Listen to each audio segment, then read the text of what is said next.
31 डिसेंबर रोजी ठाण्यातील hotel bar सुरू राहणार. ठाणे हॉटेल असोसिएशनने 13 डिसेंबर रोजी घेतलेल्या पत्रकार परिषदेत सांगितले होते की अनधिकृत धाबे व दारू विक्रीच्या विरोधात 31 डिसेंबरपासून हॉटेल बार बंद करण्याचा इशारा दिल्यानंतर आता ठाणे हॉटेल असोसिएशनच्या पदाधिकारी यांनी सल्लागार आमदार प्रताप सरनाईक यांच्या मार्गदर्शनानुसार मुख्यमंत्री एकनाथ शिंदे यांची भेट घेतली असता मुख्यमंत्र्यांनी तात्काळ पोलीस आयुक्त आशुतोष डुमरे यांना आदेश देण्यात आले व ते अनधिकृत मद्यविक्री धाबे बंद करण्यात आले. तर त्याबद्दल आज ठाणे हॉटेल असोसिएशनच्या वतीने मुख्यमंत्री एकनाथ शिंदे व आमदार प्रताप सरनाईक यांचे आभार व्यक्त केले. 31 डिसेंबरपासून पाळण्यात आलेला बंद मागे घेत असून 31 डिसेंबर रोजी पुढेही ठाण्यातील हॉटेल बार सुरू राहणार असं याविषयी अधिक माहिती उद्योजक व मुख्य सल्लागार व सदस्य रत्नाकर शेट्टी यांनी पत्रकारांशी बोलताना दिली.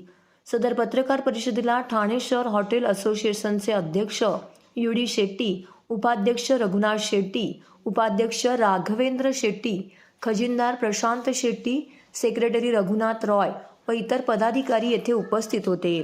त्यांनीही यावेळी आपली भूमिका व्यक्त केली. 9 वर्षाच्या स्वागताप्रित्यर्थ आम्ही गेल्या 2 दिवसामध्ये ठाणे पोलीस आयुक्तालयामध्ये ऑल आउट ऑपरेशन्स राबवले होते. यामध्ये साधारणपणे 16 अवैध शस्त्र,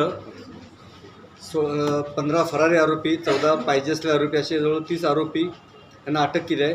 साधारणपणे रेकॉर्डवरचे 555 गुन्हेगारांची तपासणी करून त्यांच्या हालचाली आम्ही चेक केल्या आहेत. त्याशिवाय 373 आस्थापना आपण चेक केल्या आहेत. त्यामध्ये कुठं काही आक्षेपार्ह आढळत असेल तर त्यांच्यावरही कारवाई करण्यात आली आहे.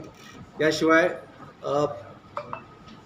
एकूण आपण 920 MVAct खाली ट्रॅफिकच्या कारवाई करण्यात आल्या आहेत. मोटर व्हॅन कायद्याखाली कारवाई करण्यात आल्या आहेत. ही कारवाई गेल्या 2 दिवसाची असली तरी अशीच कारवाई ह्यापुढे पण चालू राहणार आहे पुढचे 3-4 दिवस. आणि विशेषतः 31 डिसेंबरला बंदोबस्तासाठी आम्ही सर्वजणच रस्त्यावर असू.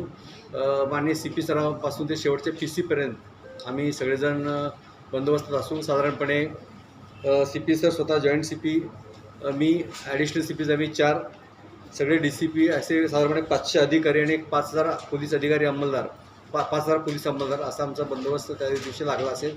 यामध्ये प्लेन क्लोथमध्ये आम्ही जास्त प्रमाणात बंदोबस्त ठेवणार आहोत गर्दीच्या ठिकाणी लक्ष ठेवण्यासाठी. त्याशिवाय ड्रोनचा आणि CCTVचा वापर करणार आहोत.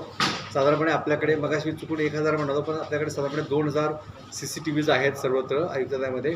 त्याशिवाय खाजगी CCTVसुद्धा आम्ही चेक करून त्याचा वापर योग्य रीतीने चालू आहे आणि त्याच्यात चित्रीकरण होऊ शकेल याची खात्री केली जाणार आहे आणि त्याप्रमाणे आम्ही सर्वांचे लक्ष ठेवणार आहोत. याशिवाय RCP, SRPF, आमचे स्ट्रायकिंग फोर्सेस, QRT हे सुद्धा आम्ही अलर्ट ठेवणार आहोत. कारण दुसऱ्या कुठल्याही प्रकारचा धोका होता कामा नये या दृष्टीने आम्ही तयारी केली आहे.